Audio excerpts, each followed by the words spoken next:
Lead me, Mr. Mayor. Mr. Mayor. Okay, thank you very much. Okay, I'll call this meeting to order. And yes, we're going to invite our Director of Finance, Steve Van Maestri, to come up because we have a few absences here tonight. Apologies from all. But this is, of course, committee of the whole, so we're going to be going through a lot of reports from various departments. So, we've got a lot of stuff to get through. Let's get started. Can I get someone to move the approval of the agenda, please? So moved, Mr. Mayor. Thank you. A seconder? I'll second that, Mr. Mayor. Thank you. All those in favor? Aye. Aye. Counterminded? Carried.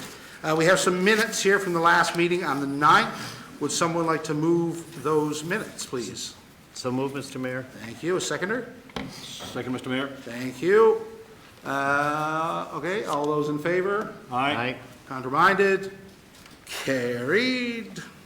Any business there that we need to address from those minutes? Nothing? Okay. That's good. Okay. Councillor Granter, you're the lead for Protective Services. We have a few items to address there. If you'd like to walk us through some of these, it'd be great. Statistics for the month of December. Yeah, thank you, Mr. Mayor. I won't go through in detail all of the statistics. I'll just give you the tops of the trees with regard to the numbers. So these are the statistics for Protective Services for the month of December 2022. In municipal enforcement, we had 80 calls. There were 6 references for taxi regulations, 14 calls for animal control, 77 parking incidents, 42 calls for the Corner Brook Fire Department, and 3,272 calls for the public safety answering point system here in Corner Brook as well, Mr. Mayor. So that's just the quick numbers on Protective Services statistics for the month of December. Okay, thank you. Any questions there from anyone? No, thank you very much. So next we've got as well a report on our aerial, our ladder truck. Yeah, thank you, Mr. Mayor. A little bit more detail on this one. Annually, as we all know, the Corner Brook Fire Department conducts inspections of all the apparatus to ensure the safety and serviceability of the equipment that we use around the city. In December 2022, as we do annually, Ladder 9 was inspected and was found to have several airline cracks in wells of the aerial ladder, rendering not serviceable to place a firefighter upon. The chassis as well is also experiencing significant rust and steel dilapidation. The welding cracks are in the process of repair and will require re-inspection thereafter. Corner Brook Fire Department has requested Deer Lake Fire Department to be on standby for their ladder truck if a manned ladder truck is required by the Corner Brook Fire Department, Mr. Mayor. Ladder 9, for information of those in the public, is a 2003 HME model truck built by RK Aerials, which no longer are in business. Parts have been very difficult to find, and the truck's steel components are deteriorating to the end of its life and serviceability. Financial impact, Mr. Mayor, obviously when we look at purchasing or going to tender for new equipment, there's a dollar attached to it, and replacement of this truck will be in the range of $1 to $1.5 million. Council has been setting aside $100,000 each budget year for apparatus replacement, and presently have $300,000 to contribute to the purchase of a new vehicle, Ladder 9, Mr. Mayor. Okay, thank you very much. Questions on this item? I have a question, Mr. Yes, Mayor. go ahead. Who did the inspection? Mr. Flynn? It's a Tom Coffey is the inspector. He has a company with, Oh, no, that's fine. No, reading this is almost like we did it wrong. That's all. Okay, it wasn't an in-house inspection. KGB inspector. Perfect. Yep. His name is coming. Yep, thank you. Okay. Any other questions on this? Yeah, go ahead. Yeah, Mr. Flynn, so if we move to purchasing a new ladder, that won't be determined until the inspection comes back from the current one, or are we really at the end of the life of this particular ladder? Because obviously we want equipment that's roadworthy enough to fight the fires in the city if that should arise. That ladder truck is at the end of life. We are starting research right now on a replacement, so we will be coming to council in the near future for a approval to purchase a ladder truck. The thing about ladder trucks or any apparatus at this point. It takes 12 to 18 to 24 months to get this equipment right now. So we have to get our order in and then wait.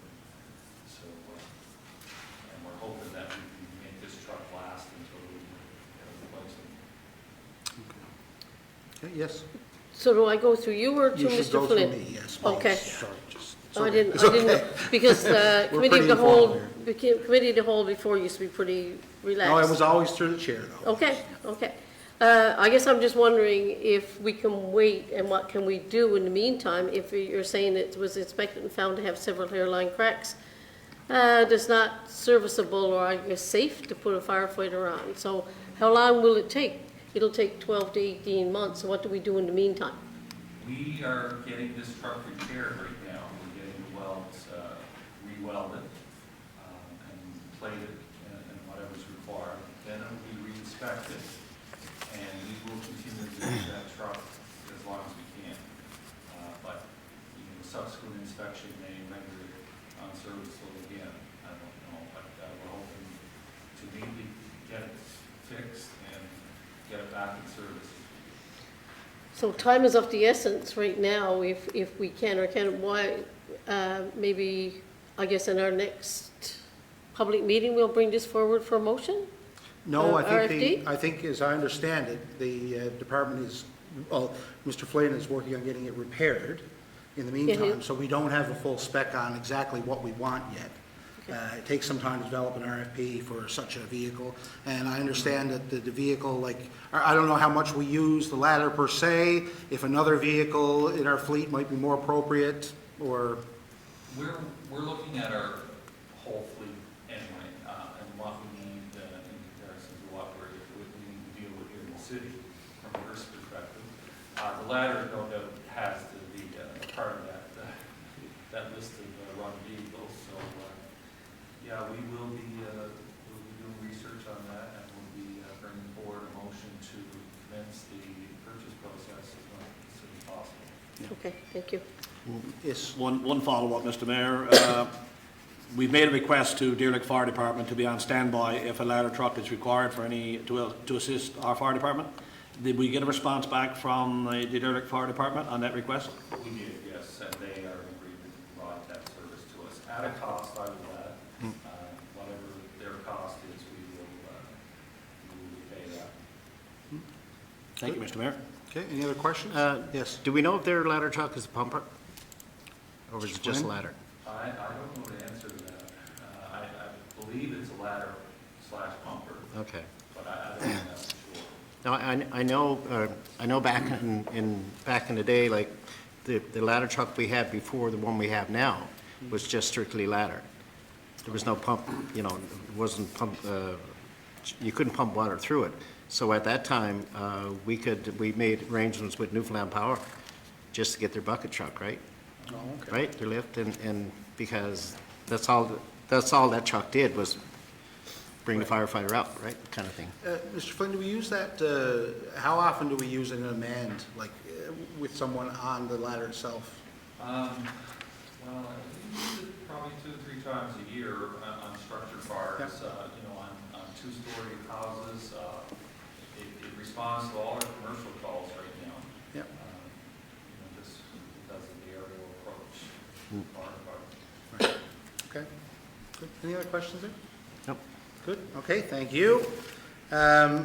Next, we have some information on Engine 4 and what we're going to do instead. Yep, thank you, Mr. Mayor. Again, inspection was carried out on that apparatus back in November of 2022. Engine 4 was inspected by Depot and failed to pass the MVI motor vehicle inspection. That was caused by a failed chassis. Extensive rusting and corrosion has softened its steel. As such, the apparatus has been removed from service and sent to the depot for disposition. Engine 4 was used as a second-run backup fire truck. It is a 1996 International. Chassis replacement is quoted at a cost of $80,000, and that's not feasible for a truck that's 27 years old, Mr. Mayor. The 2022 COR budget included $150,000 for the purchase of a new vehicle. In 2022, Council approved COR budget to purchase a quick response truck. The purchase was held off due to market instability at the time. However, we are now located in a position to source this vehicle. Staff recommend to proceed with the fast response vehicle to replace engine number 4. Okay. Okay, questions on this one? Yeah, Mr. Mayor, just one point on these last two items.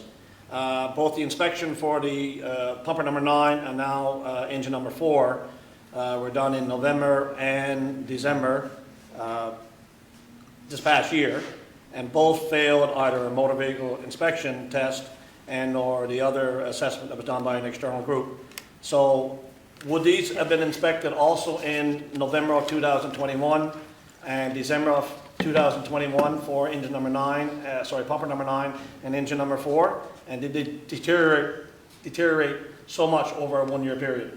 Because if we're looking at equipment that's ready to fail, or in this position number 9, that actually failed, and also number 4, should we have a better feel for the age of our equipment and such that we're not to life's end before the city actually purchases new equipment or goes in the process of buying something? As Director Flynn identified earlier, we're 2 years out before we can get another pumper. Yeah, So Mr. just- Flynn? We could get a little bit of background on that, Yeah. Mr. Mayor? Yes, we've been assessing our fleet for a while now, and we were aware back in November that we were running into this situation. Engine 4 is actually more of a backup fire truck in our fleet. We actually were using the ladder on our second run as well. And engine 4 would be used when we take one of the engine 1 or engine 2 or the ladder of service. It would act as a backup vehicle. That vehicle doesn't exist anymore. It's been decommissioned. But this is a great opportunity to introduce the quick response vehicle that we've been talking about the last few years, I guess. So we're going to take advantage of this opportunity to do that. And Mr. Flynn, maybe you could remind us what that quick response vehicle is like, or what, like, compared to? That's a smaller size, 1 ton, 3/4 ton truck with, a downsized tank pump and being able to carry some extrication equipment type thing. And we did inspections, the ladder was inspected 2 years ago, and this last year, and I guess over those 2 years, that's what got us. So. Thank you, Mr. Mayor. Any other questions on that? I'm just wondering if what's happening to the vehicles, is it stress related? You know, like, I mean, because you're in Corner Brook, you're going uphill, you're coming down, you got 90-degree turns, and these are big trucks, right? I'm just wondering if we should probably rethink, instead of going with bigger, maybe a smaller truck, or instead of getting one big truck, 2 small trucks.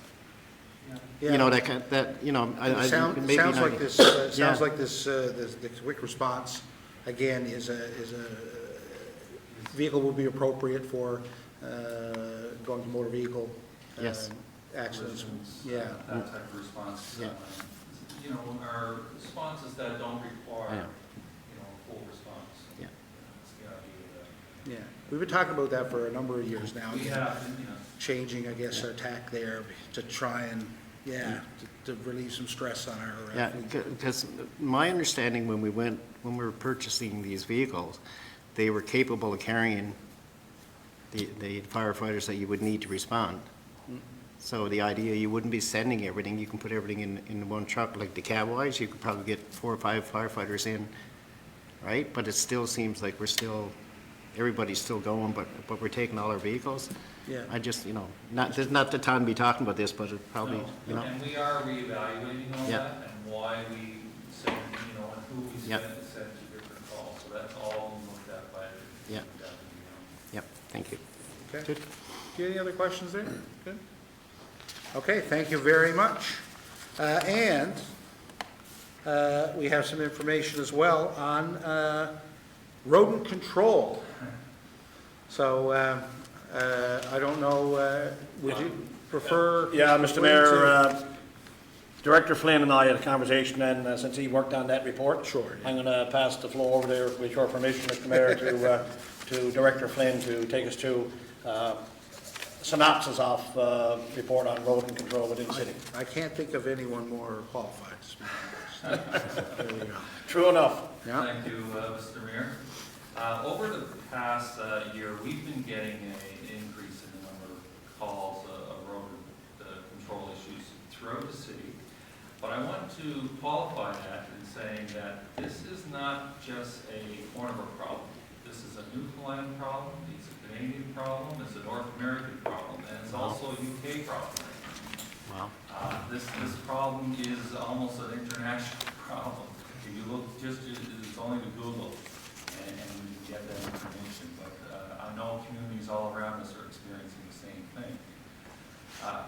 Anyway, I just want to give you a little bit of a briefing on rats and what we can do about it.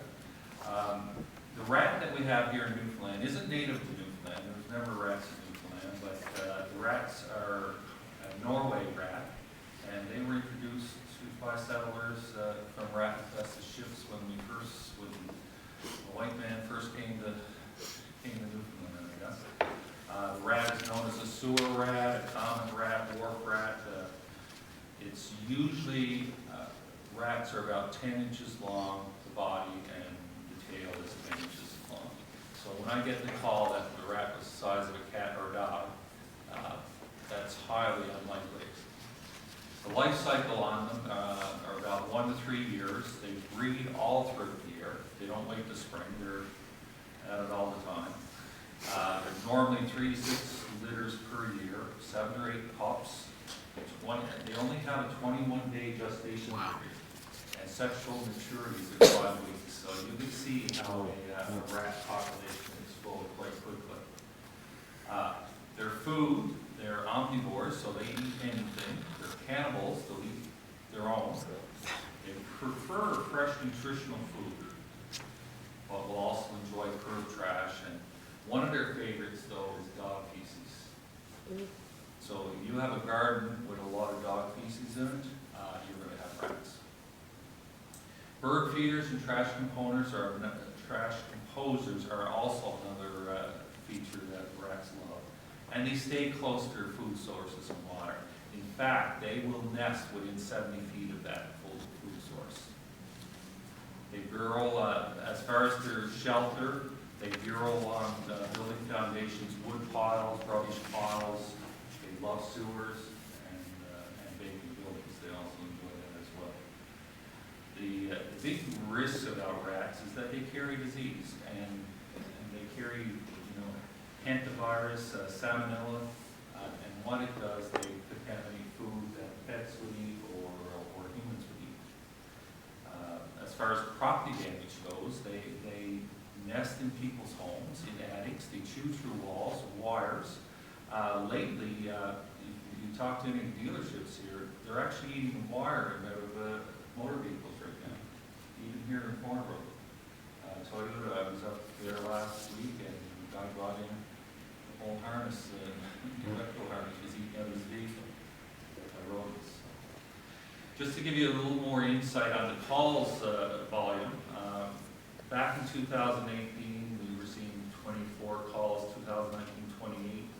2022, we've increased up to 69 calls per rodent this year, so for 2022, and they haven't stopped. The calls are still coming in. The thing about the rat control that we have to look at is that, or that we know, is that rats need food, water, and shelter. Now, as far as water goes, there's nothing we can do about that. We're surrounded by water everywhere, and they have full access to water. Food, though, is an area that we can start looking at. We can use covered trash containers. We can get residents to start cleaning dog feces from yards. Letting people know that they should not leave pet food outside. Clean under the bird feeders and stuff, or even stop using them. And then also seal up any movie-sized openings in homes to prevent entry and access to human food. As far as shelter goes, we can look at encouraging homeowners to seal up all openings around their homes and monitor the property. We can start monitoring vacant buildings for rodent control. Grass cutting is another big thing to control rats, keeping the grass cut around buildings and around properties. And, you know, we have to look at moving food sources, and that would be, you know, they don't travel any further than 70 feet from their nests for the most part. So, if we can deny access to food and shelter, the rats are gonna move on. They're gonna die, they're gonna move on. So I wanted to put this out to council to start thinking about some of the solutions that we can look at. You know, we can look at public education. We can look at enforcement, probably some new bylaws, some stringent bylaws, or enforcing the ones we got more stringently in relation to property maintenance. We could look at bylaws related to dog feces on private property if we had to. You know, vacant buildings is something we can think about, bird feeders, and secure composters. The other thing that we thought about here too is, you know, every day when you drive to certain parts of the city, there's garbage stacked up on the curb for pickup.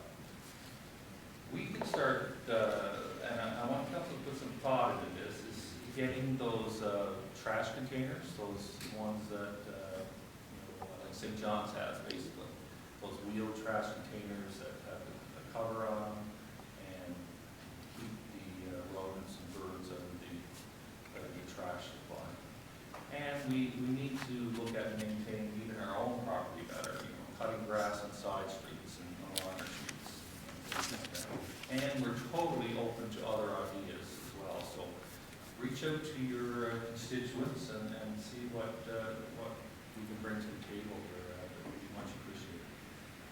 Okay, thank you. Again, if you're seeing a lot of rat complaints, the city complaints line is 637-1666 for the residents out there. Thank you very much.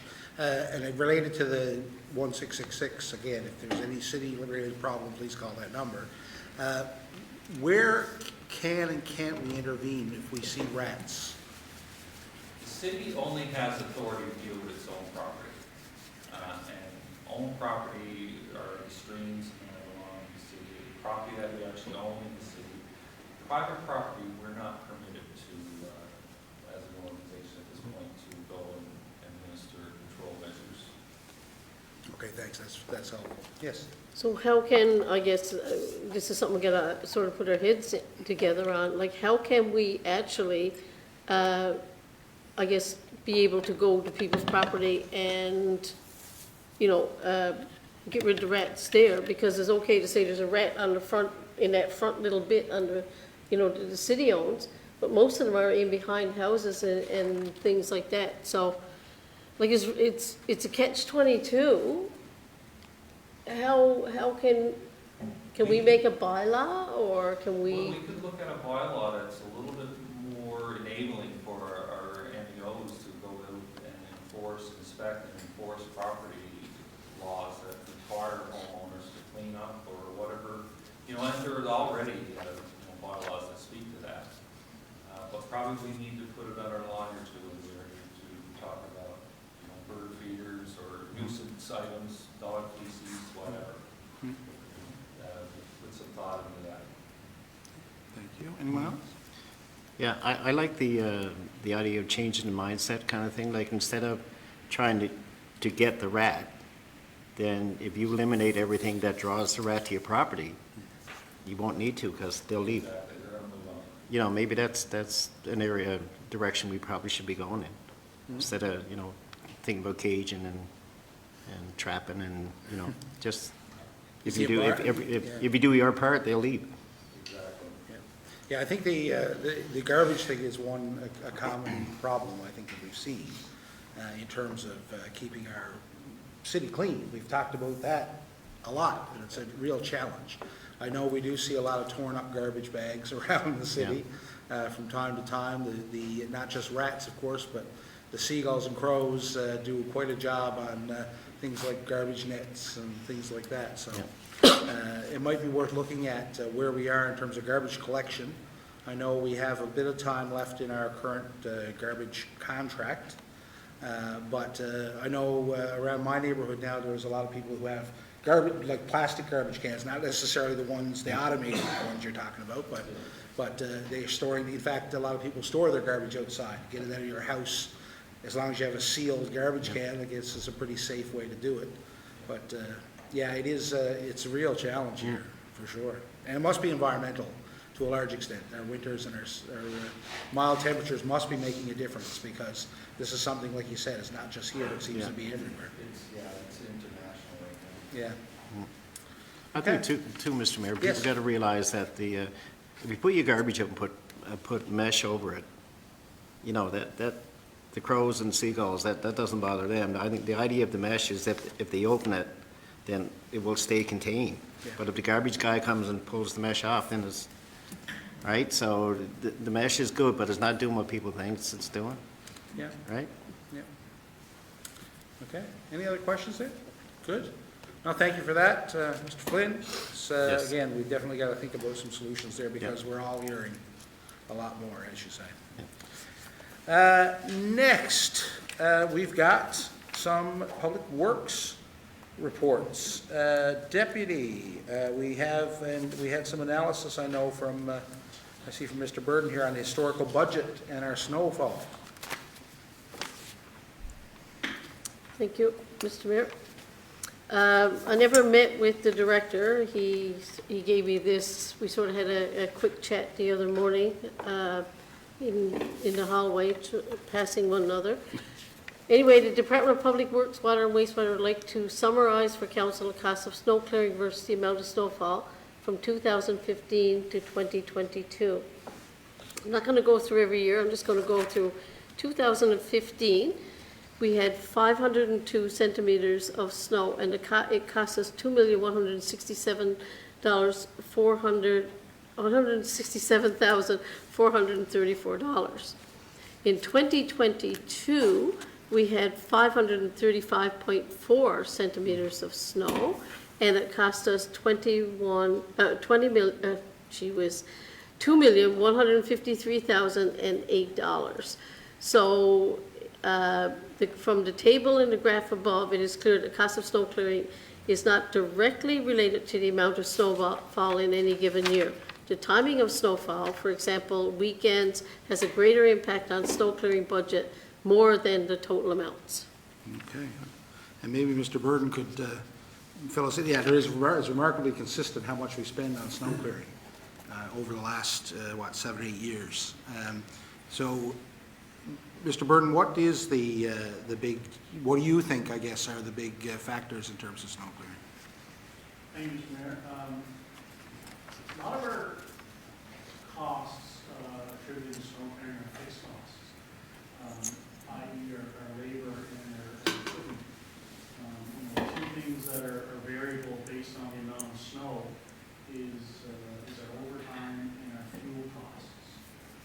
So you can see from the graph, within a couple $100,000 variance is what our snow clearing budget is each year. The main, one of the big contributing factors, as mentioned here, is time. It doesn't cost us much more to plow 30 centimeters than it does for us to plow 5 centimeters. The more snow doesn't always dictate more cost. But like I said, the variable costs and the big cost right now is fuel. So, when people open out at, say, December and say, the city must be saving a bundle in snow clearing in December. So the reality is we're saving fuel. Our loaders are leased, so we pay for them regardless if they are being used or not.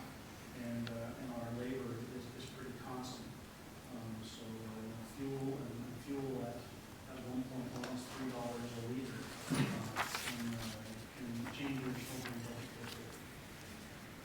Okay. Yes. I guess Mr. Mayor, I'd like the director to run us through how the streets are cleaned, in what priority, salted and sanded, and what about our side streets? I got a number of complaints on the weekend that side streets weren't salted and sanded, so maybe the director could run us through that. Yep, absolutely. Mr. Burden. So Streets are done in a priority manner, with side streets typically being last. First, and the weekends do change a little bit because school is, during the week, school zones are pretty much our number one priority. And then followed by any main thoroughfares that essentially bring you to the hospital is how a lot of our routes are laid out. So what we do is, we have a foreman on 24 hours a day, 7 days a week during our snow clearing operations. And his job, especially on the weekends, is to monitor not only the main roads, but the side roads. And he or she will dispatch sand and salt trucks, sometimes just sand, sometimes sand and salt to the side roads as necessary. And the other thing we do, look, during a storm, calling into the complaints line saying that the road hasn't been plowed or hasn't been sand and salted. Yeah, we know that.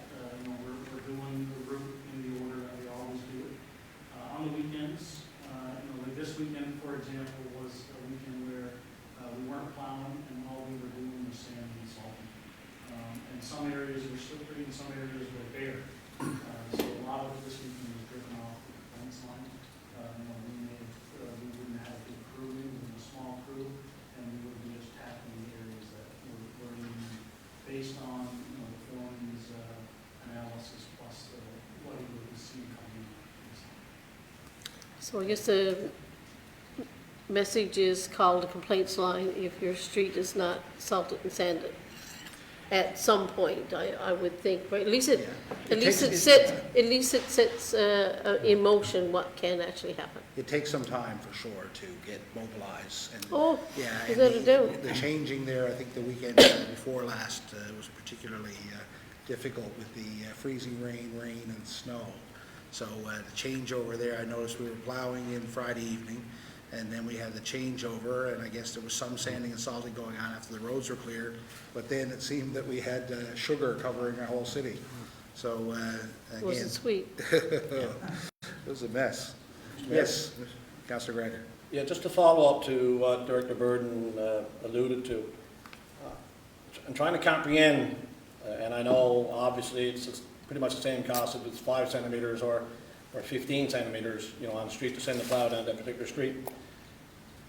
But to look at 2015 with 502.7 centimeters of snow at a cost of $2,167,000 and change, and then to go 8 years later to 2022 and only and have 535.4 centimeters, which is 30 odd centimeters more than 2015. But the cost in 2015 was just $8,000 more expensive in 2015 than in 2022, when we saw an increase in diesel going from $1.35, $1.40, I guess, I just pulled that out of thin air, to $2.50, $2.60, $2.70 a liter. The question that I have is, have we changed at the city from 2015 to 2022 any service levels or procedures in our snow clearing? Like, have we changed the frequency of runs, the amount of time that we do roads on the weekends? Because to be able to do something, when you look at these numbers, to be able to get something in 2022 for 535 centimeters at pretty much the same dollar value as you got in 2015, with the increase of everything, we're doing pretty good with those dollars. But at the same time, was there any changes in procedures from 2015 to 2022? Mr. Burden? Yes, yes and no. There was another route added. We used to run 6 snow clearing routes, so we added another route. We've actually added newer equipment to the fleet. Council has been very generous in the past, since I've been here in 2016, with supplying us with more reliable, newer equipment on a 6-year rotation. The other thing we're doing that's a little different is we're trying to, we schedule things a little different so that we're not paying out on weekends all overtime. We've hired in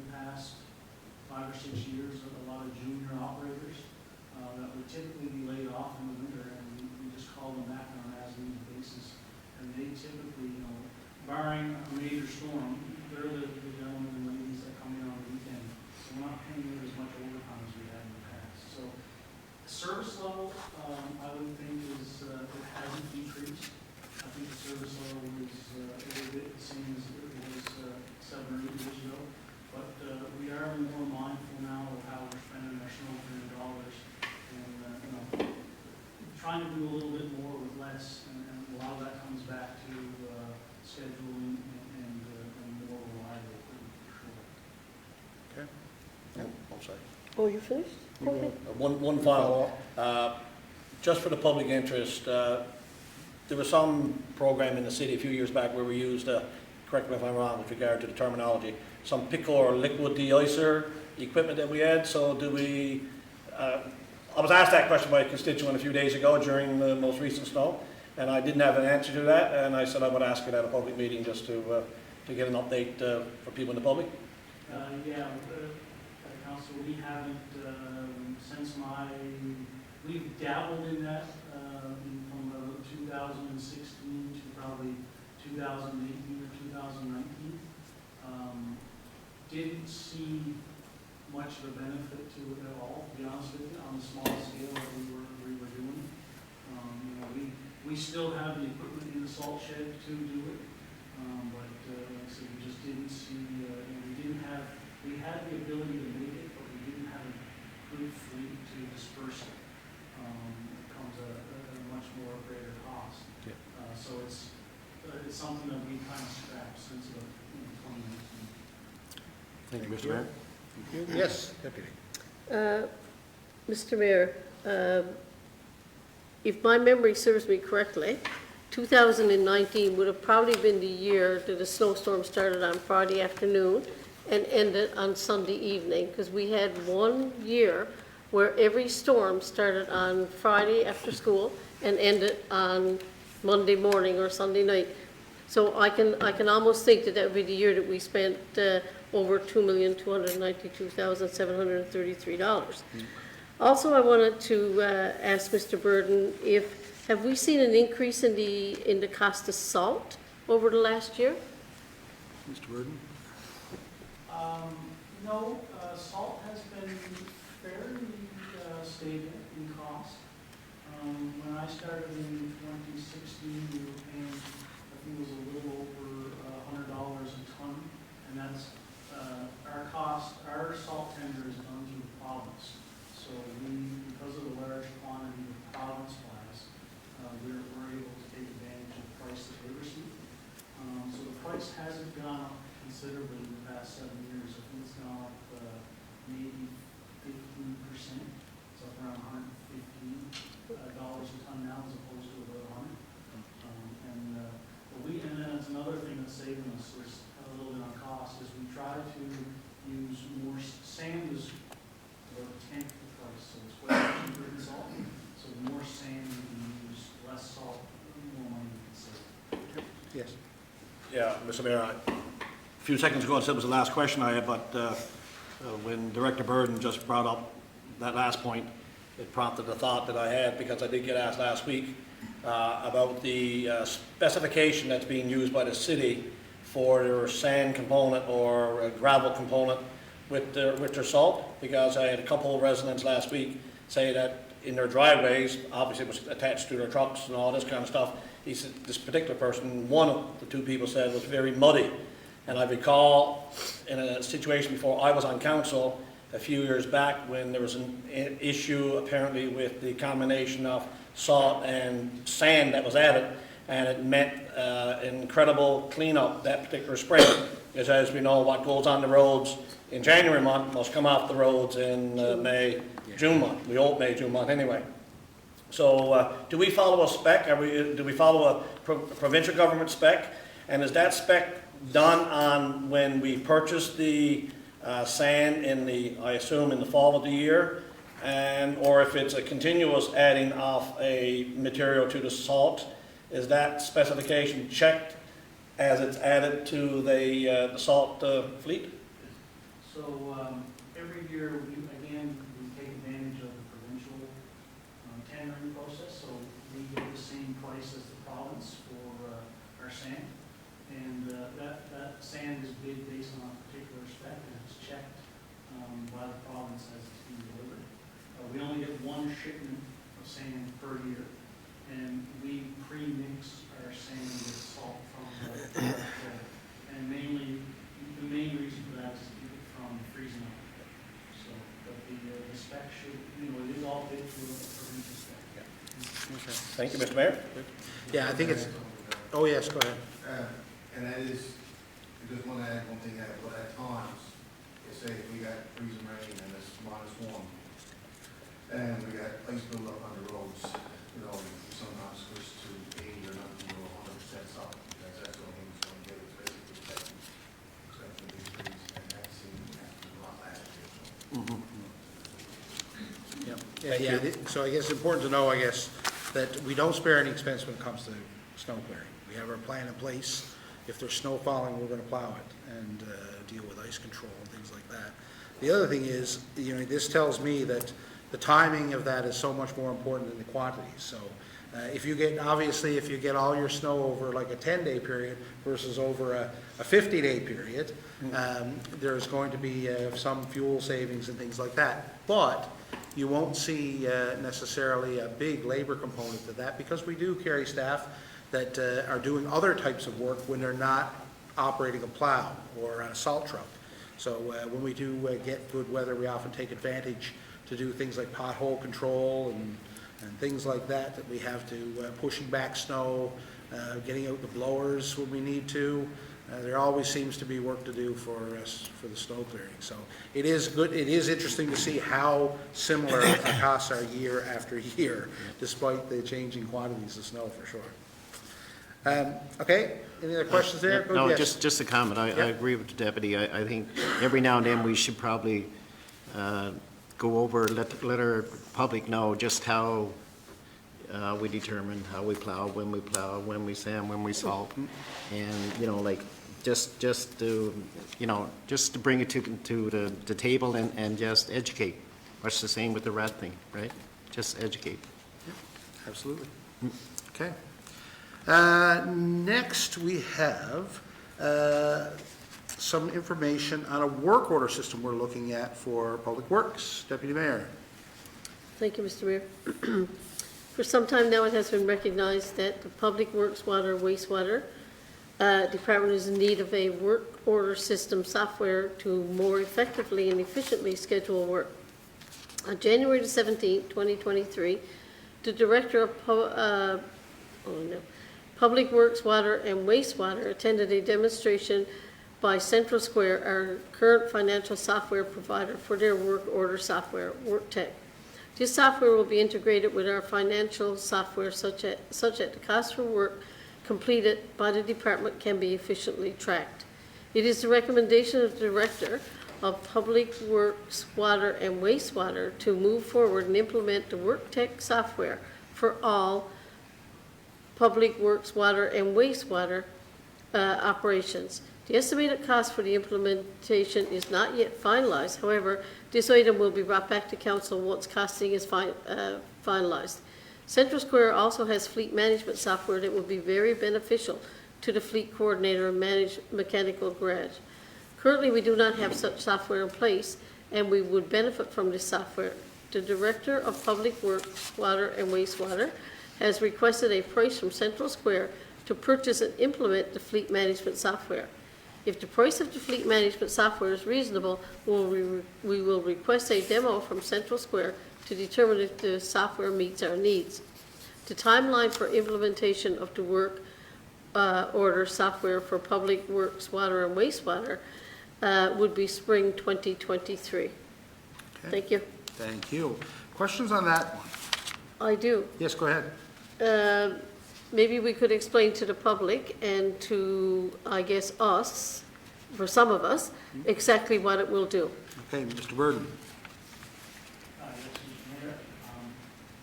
So, right now, our costs are tracked, say, manual. It's a manual cost tracking system. We have a financial software that we implemented 5 or 6 years ago. And what we want to do is we want to tie our cost tracking at the depot, work completed, work schedule, to costs. So, for example, someone needs 100 feet of curb replaced in front of their house. Right now, we track all the costs for that in our financial software, but it's quite difficult to pull that information out as to exactly what that 100 meters or 100 feet sidewalk this software would do is would itemize every project that Public Works Water and Wastewater would do, such that time and materials would be charged directly to a particular job number.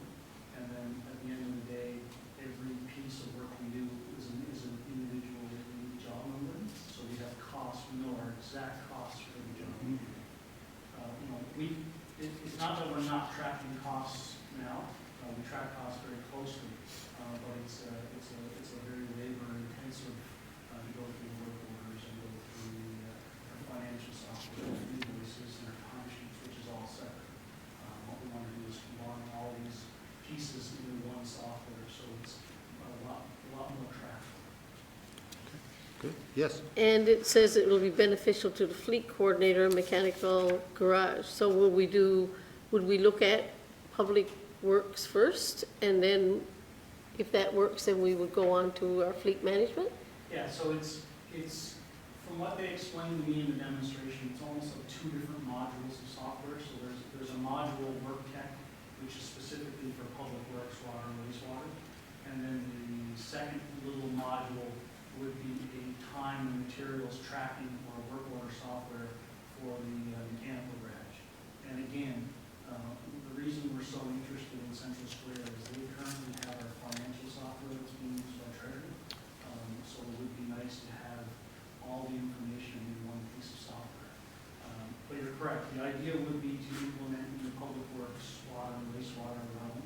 And then if we find that successful in the use of a piece of software, we transition that piece of software into our mechanical garage. Thank you. Thank you. Good.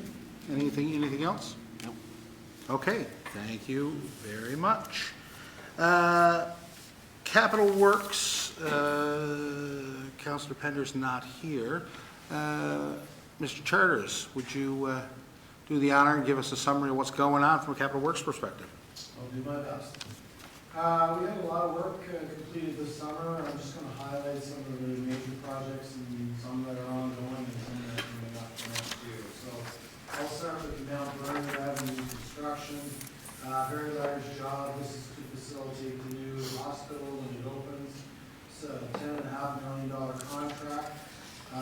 Just a reminder, folks, this is an 80-20 funding ratio because it's a regional project, so that's great news for the city.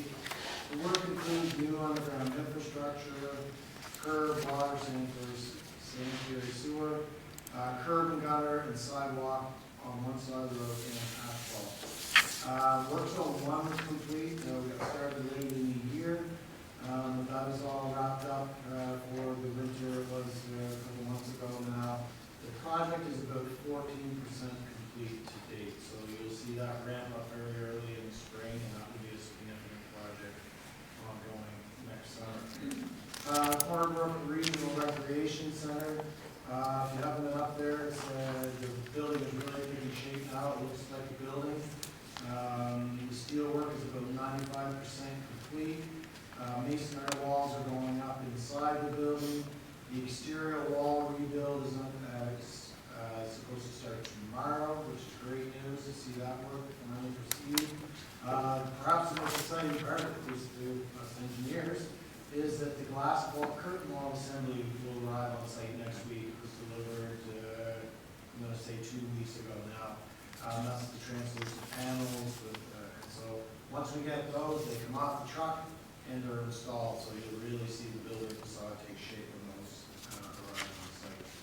The formwork is underway for the leisure pool. A lot of the floor slabs are either poured or ready to be poured, and the roofing systems are all in place, and the roofers are working on completing that work. So that's an update on that fantastic project. Moving on to intersection improvements, that work was awarded, and for about $1 million to 2 intersections at Lewin Parkway and Middle Street and No road. and Griffin Drive. The project is about 90% or 80% complete. We're still waiting on traffic signal hardware. That's the irons and the poles that we need to complete that installation. Everything's been extremely hard to get this the last number of years. Especially if it's made out of metal. There's been a really slow turnaround delivery on those. So roughly about 2 months. And we'll finish that work next year, with the concrete islands and sidewalk and the signal hardware stood up. Bells Brook Culvert Phase 2, work is still underway there. Originally, that was one job we had to do. We felt it was a higher priority to complete Phase 1, which is down here at the intersection, Mount Bernard and Main Street. There's a large sinkhole there. We needed to get that work done. We weren't sure if we were going to have enough budget. Thankfully, we did to move on to Phase 2 of that project, which is correcting, I guess, the intake end of that large, very large culvert system that runs under the mall in Bells Brook. So that project's now about 35% complete, and we expect to see that work completed in the middle of February. One of the things that really does not help that is when we get a melt or heavy rains. It's very difficult to work in a brook when that occurs. So when that happens, that delays us a little bit. So another exciting project next year is a Great Trail Enhancement Phase 2. The tender closed January 12th. You can see that for the award on February 6th. Just to wrap up with some projects that were completed this year, retaining walls. There was a lot of those done. Johnson's Avenue was completed, Pickens Lane. We did a lot of sidewalk replacement, a very large asphalt program this year, and we did the roundabout tower protection roundabout too. Future projects, the Deep Gulch Brook storm replacement, that will be completed next year. Or actually, we will begin the design process this winter into the spring, summer, and probably tender that next year. Some studies that we're working on, or hope to work on. Number one, we'd like to do a transportation study. That would be everything from integrating our transit and multimodal systems into our traffic-related systems, gaps in our infrastructure, evaluate the effectiveness of our street network, traffic calming, all that kind of stuff. So I would like to develop that RFP this winter and proceed with that next summer. And also a water audit. Council provided some funding for that study. We are now looking at potential federal funding to help us with that project. This is essentially the next step in leak detection. This takes small-scale leak detection and moves it up into the next level. As council and public are aware, we spent a lot of money on chemicals in the last number of years, and the less water we have to treat or lose from the system, the better for everybody. That's for those projects. Perfect, thank you. Yes, Councilor Ryder. Yeah, just a couple of quick questions. Under the Mount Bernard Avenue reconstruction project we started last fall, the curb and gutter sidewalk, I noticed in the fall, opposite of the old City Hall, they used asphalt there as the sidewalk, but I would assume that's just temporary, but the sidewalk that will go to full length of Mount Bernard will be concrete. That's right. Okay. And the other comment for correction, I don't know if it was an oversight or an error. Under intersection improvements, you said the project, Mr. Mayor, the director said the project will be completed next year. So you meant the this construction year, right? This construction season, 2023. As much as people love the four-way stop, yes, I think that would be a bit much to go another year for Yeah, sure. okay, thank you, Mr. Mayor. Yeah, that's right, thank you. I teased the director because four-way stops are a crude and very risky thing for pedestrians, as he always reminds us. Yeah. Any other questions? There's a lot going on. I did notice there, of course, another big thing we're going to see this coming, when we should soon see the tender for the Great Trail project. That should be awarded soon, right? That'll come up next meeting, maybe? Yes, exactly. Okay, so that means construction this year, this summer. Yes. And that's the trail, of course, that'll take us from the mill all the way to Mount Moriah, twinning along Griffin for a while, reconstructing the bridge at Petrie's there behind Hilliard's, but you'll be able to bike or walk off the road all the way in town. So it's great. Any other questions, comments? No? No. Good. Thank you very much. Councillor Griffin, you've got some information from Development Planning to share. Yes, thank you, Mr. Mayor, and like Councillor Grantner, I'm just, there's a lot here. I'm just going to kind of point out some things that I feel is probably more important than others, but there's still things that are ongoing. First of all, the Cornbrook Regional Recreation Center, the permit issued for civil, structural, and exterior, for the exterior envelope. Let's see, the Robin Donuts, that's going to come into Harold Avenue. The site work and construction has started already. Let's see, the old Western Star building, conversion to apartment building. Construction will start again in March, April. Interior demolition underway. Permit issued for foundation changes, upgrades to accommodate multiple stories. On Dubs Road, there's an 8-unit apartment building, and that construction is ongoing. Lundigan Drive, a helicopter repair garage that the exterior shell is complete, so that's kind of new. Let me see, Maple Valley Road, the Plaza Mall, the shoe company permit has been issued. 71 Phillip Drive, that's the conversion of the old church to a 14-unit apartment building. Use approval granted, awaiting on engineered drawings. Let's see, the North Shore Highway, the Mount Patricia Cemetery, the cemetery expansion, development approval granted, awaiting the drawings. The year-end development stats, Mr. Mayor, in 2017, I'm going to say there was 21 plus million. In 2018, we had 28 plus, right?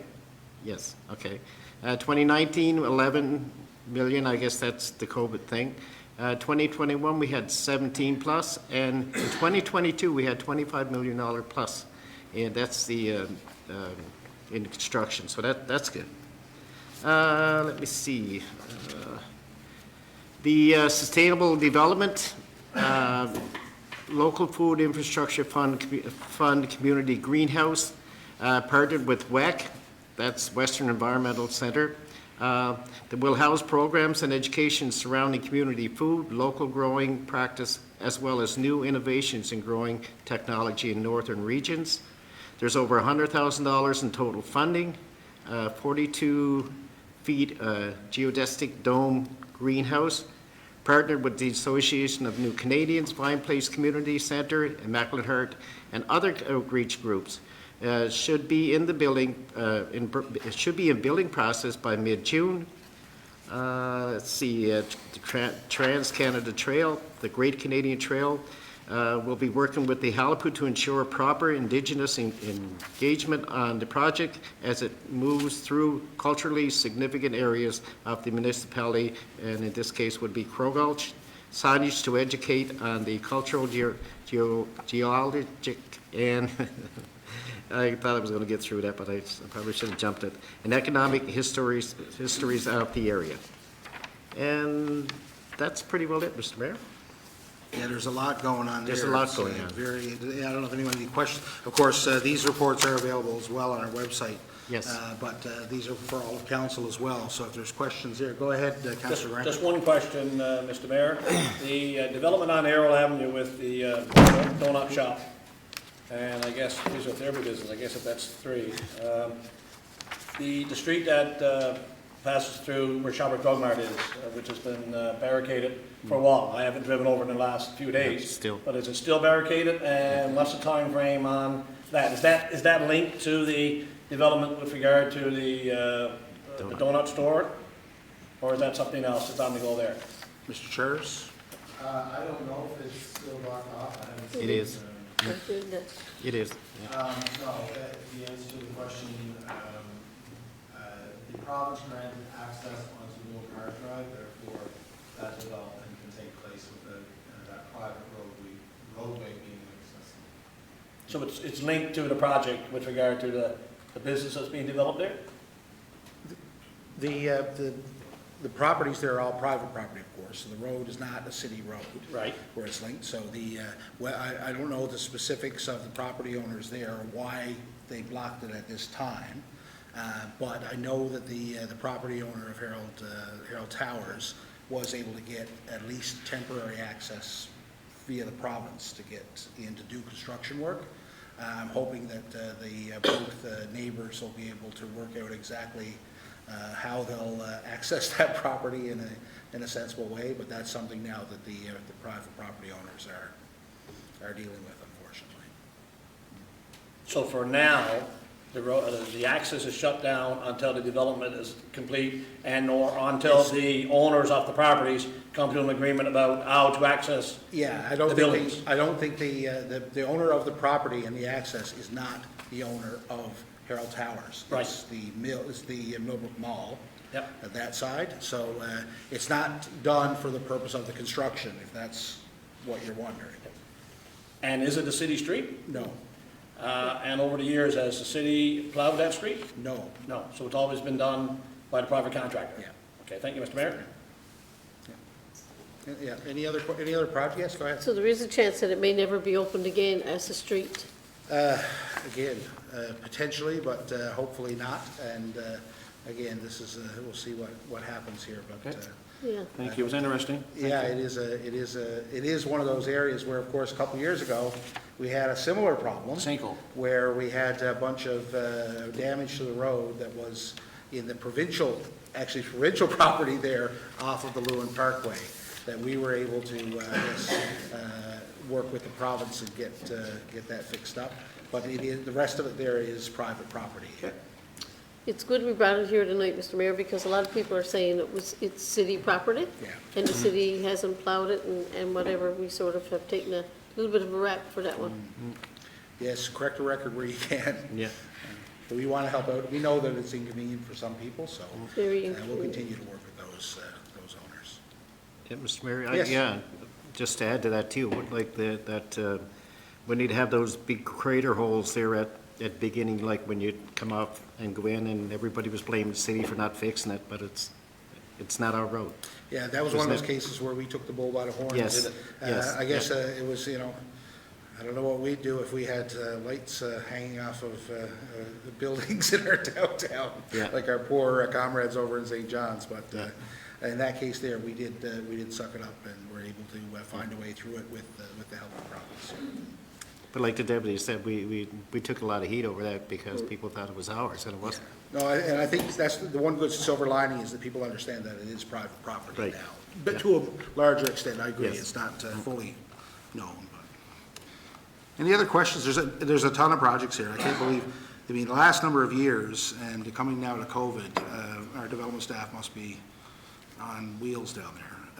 There's a lot of permits going through, and as you mentioned, Councillor, there is the value of construction, and this is not construction including the hospital, is that right, Mr. Charters? That's correct. So that excludes the hospital value, if anyone's wondering. There's a lot of commercial work being done, so good stuff. Okay. Next, Councillor Keeping is not here, so I'm going to ask our Director, Kim Patton, to give us a short rundown of what's going on with recreation and tourism. Thank you, Mr. Mayor. You all have your reports. I can take any questions, but I would like to take a moment just to begin some of the activities that are happening this month in recreation and highlight a couple of key dates from our tourism division. At the Civic Center, we were delighted to start the year with senior hockey to a capacity crowd for the Royals home opener. And the Cornerbrook Minor Hockey is operating the canteen for games, and we'd like to acknowledge the volunteers for all their hard work and rising to the occasion to the unexpected sold-out crowds. We encourage the fans to get their tickets early for the remaining games and take advantage of the online purchase options. The next home game schedule is for Friday, January 27th, with the Royals playing Deerland Red Wings. And in addition to the Royals this coming weekend, the Western Warriors AAA U18 female team will host the Tri-Pen Provincial League play with games on Friday, Saturday, and Sunday. This is the final weekend for the Warriors to play at home, and like the Western Kings will be on the road the remainder of the regular season. With respect to the studio schedule, we've had many winter usage requests this year, and with the construction on the new regional recreation facility, this includes Grenfell's varsity athletics, junior athletics, and student recreation programs. The studio's been able to accommodate all of our group requests, and while many groups have had some changes to their programs or their time or day, we're fortunate to have an understanding and accommodating users there. Public activities that are returning this winter are older adult fitness with Dora Lundergan, active tots, drop-in yoga with Margaret Colburn, pickleball, adult drop-in lunchtime basketball, volleyball, and the Time program, which is Together in Movement and Exercise in partnership with Western Health. In addition, we're excited to announce a new offering that started this month. The city has partnered with the Association for New Canadians to offer a beginner's cricket program. This will be instructed by members of the Association for New Canadians and is for ANC newcomers and the local residents alike. The next dates set for cricket are February 11th and 25th from 6:30 to 7:30, and information on all of these programs, along with our public skating information, can be found on the Civic Center's Facebook page and website. From our tourism division, last week a call was issued for musicians and children's entertainers. Musicians and groups and bands are invited to apply to perform during the 2023 season, this including the cruise ship calls, festivals, and family events. The online application can be found on the city website, and interested parties are asked to please complete all submissions by February 13th, 2023 before 4 p.m. Also, we're happy to announce that building on the success of last year's events, the Jigs and Wheels Festival will be returning in 2023 from July 18th to August 6th. Activities and events will be announced in the coming weeks and months as things are finalized. Please mark the dates on your calendar for this summer's events. In the more immediate future, we'd like to remind everyone that the Corner Brook Winter Carnival, celebrating our 50th anniversary, is less than a month away and will be held from February 17th to February 26th, 2023. Planning is going well and the committee is busy with final logistics. Details of events are currently posted on the Winter Carnival website, and Carnival buttons commemorating the 50th anniversary hat and toques are currently on sale at the Carnival office on 11 Federation Drive, the ticket booth near Rossi's in the Valley Mall, and a new list of locations have been recently added to the website. Events start on February 17th with ice carving, flag raising, and the lighting of the Carnival torch at City Hall, followed by opening ceremonies and party in Margaret Bower Park. Residents are encouraged to enjoy the outdoor entertainment and fireworks to begin the 10 days of Carnival in 2023. That's my public service announcement, so to speak. Thank you very much. One little thing there, now I just noticed there's a little difference. July 28th, right, is the start of Jigs? Wheels? 28, yes. 28th to the 6th, so book your hotel now if you're coming from away. That's right. Questions on this? Again, I invite people to check out the reports here, part of the agenda package, and we'll, of course, we'll be distributing this to media and that, again, to help them just tell the people what's going on in the city, of course. So are there any questions on any of these?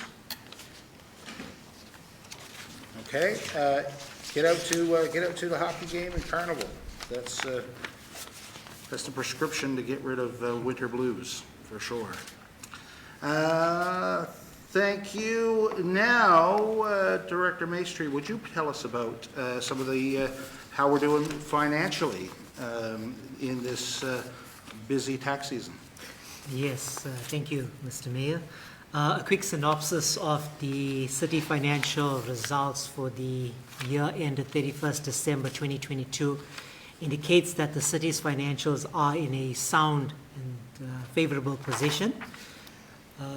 Total revenues for the year amounted to $35,629,362 versus an approved budget that was set for the 2022 financial year of $35,588,100, so a $41,000 positive variance. 80% of that revenue relates to the property, the core revenue streams, which is your property and business taxes. It is these revenues that facilitate the city to conduct its operational and capital-intensive activities. Within the 80% property and business taxes is a component of non-cash or outstanding taxes which some residents still need to settle. We will unpack that when I touch on the accounts receivable section. So barring the core activity, core revenue streams, some of the other revenue flows that are worth noting relate to the facilities rentals that have shown some sort of uptick year on year, as well as the train activities that have brought in some revenue that's noticeable, especially during the summer period. Then if we look at the preliminary expenses for the year to date, that amounted to 32,243,486 compared to the approved and balanced budget of 35,588,100. There are a few, it's worth noting that there are a few more items that will trickle through in the expense base as we are busy closing off the books for the 2022 financial year. It's not expected that these amounts to be significant that will put us into a negative position.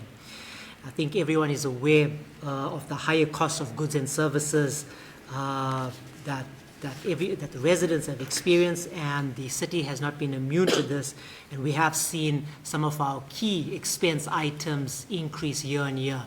Just to note a few would be maintenance and other supplies that have increased by 51,000, inventory up by 59,000, chemical costs of about 170,000, hired contracted costs of about $90,000, and the hired equipment as well of another up 60,000. So these are some of the items that are showing year-on-year growth in our expense base. The detailed financial reports have been attached for review and input. From a debt financing perspective, I think it's important to mention that some of the loan financing would be rolling off our books in the 2024 financial year. That is with the TD Bank, which will be settled end of 2024, as well as the CMHC debt balance in 2024. And this will open up some sort of capacity for increase in our debt appetite going forward. Looking at the accounts receivable, as mentioned, total outstanding debts amounted to 2.9 million, of which residential property taxes contributed 2.4 million and business taxes of $451,000. Within the business taxes, if we look at a high level, that's predominantly or significantly from the professional operations item category or sector that contributes $62,000, retail stores and restaurants $30,000, as well as transport. The rest of the accounts receivable is spread across the sectors in the business category. I think it's important to mention that these outstanding taxes do attract an interest rate of 10.5%, and I think it'll be in the interest of taxpayers and residents to settle their outstanding balances as soon as possible. Just to a quick touch on the 2023 taxes, the invoices have been sent out by the city in the past week or so. Some key deadlines for municipal property taxes is February 28th, and for business taxes is March 31st, of which payment before those dates attract a 1% discount for these respective residents and business tax owners. Yes, I think that's all from a financial perspective. Okay, thank you. Questions on this? No? This is, I did notice though, one little thing in terms of the accounts, we do have a remarkable community when it comes to people paying their taxes. Yes. So again, I'm always impressed by how seriously people take that, and are really good citizens when it comes to that. I did notice that we did have a slight uptick in the receivables there for the long-term receivables there in December. We're up a little higher than we have been in the past few years. Any thoughts on why, or? Yes, I think, so I guess it's a combination of a few factors. Well, one being the increase in the cost of goods and services. We do understand that residents have been experiencing the pinch. In addition to that, it kind of fell during the festive period where it's possible that residents prioritized festival activities over settling their taxes. But the city collectors team are fully on in looking at those outstanding taxes and expecting to send out notices within, well, they would have already sent out notices, expecting to recover whatever is due, yes. Okay, thank you. Anything else? No? Okay, thank you very much. And again, I would I'd just like to add, it is, tax bills are out. If you're having trouble or if you have some issue, please contact our tax collector. There's information available on the website. We can usually work something out in terms of payment plans and things like that. Don't just hide. It won't go away. It's better to, it's like most things, it's better to deal with it head on. And the city is not unempathetic to people's needs here. So please get in touch. Michelle Walsh, our collector, is great and very easy to work with. So please call and get in touch. Okay, that's it for reports. We do have a couple little business items that are timely. First, and who do I have here? Is that Councillor Griffin? We have a change order for the Corner Brook Regional Recreation Center. Yes, thank you, Mr. Mayor. During the interior demolition phase of the project, it was discovered that an existing wall did not have adequate reinforcement and could not be accepted. As a result, staff requested that the matter be reviewed by a number of structural engineers who all concluded that the wall must be demolished and reconstructed to meet building code safety requirements of today. The final step was to have the wall safely demolished and disposed of.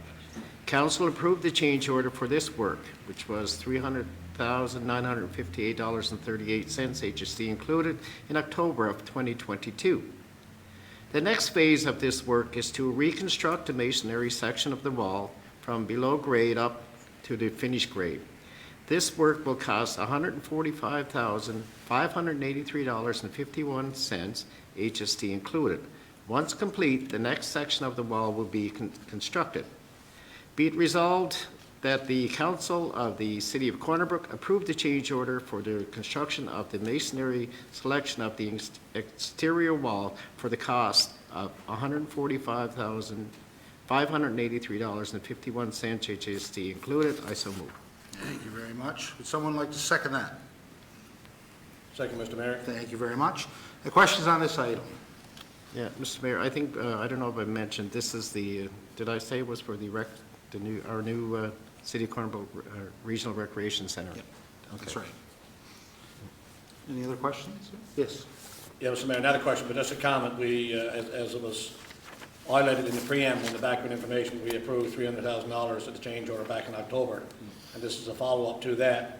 But we, I'm not going to debate it there again tonight, but in that previous meeting, I talked about, how when we get into the construction of this particular building, that some of this change orders, the numerous change orders that we've had with this building construction is, concerning and problematic. And although we're into it, we have to complete the building. But it begs the question, as I mentioned back then, now some of this wasn't picked up, and I know we got an answer to it, but just for public interest, that it wasn't picked up along the way in the pre-design and all that kind of stuff of this particular building. It's unfortunate that we've had to go through a couple of these change orders. Okay, thank you. Deputy, yes. I guess my question is, this is the second one. Are there any more that we can foresee coming, or is this will be the end? Mr. Charters. I know we can't look into the future, but I would imagine, again, Mr. Charters, related to this specific issue, I'm assuming that there's another part to this to come. Through you, Mr. Mayor, yeah, there would be demolition, the foundation or concrete block wall, and then the new part of the wall, which would be steel studs with siding. So that would be the third phase of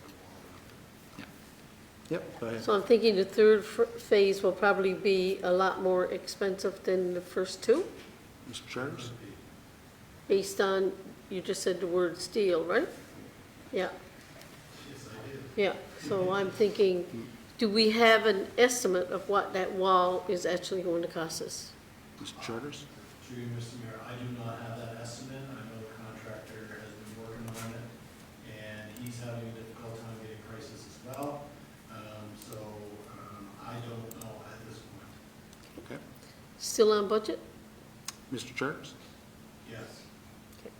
Yeah, and I think, and we also have a technical briefing, I guess, after the main meeting for council to get a very detailed, up-to-date. Tonight? Yes, yeah. Okay, any other questions on that? But yes, this is the continuation of the process that we realized there was a problem there with the wall to deal with. Any other questions before we vote? Okay, all those in favor say aye. Aye. Counterminded? Carries, okay? And one last thing, again, this is, that one had to be done because it's timely. We usually, of course, in committee of the whole meetings, don't try to avoid any RFDs or things like that. That one has to be done to keep things moving up at the recreation center. This one has to be done by statute. So this, we are required to bring this forward. So Deputy, if you would, we have an order to confirm for 118A Station Road.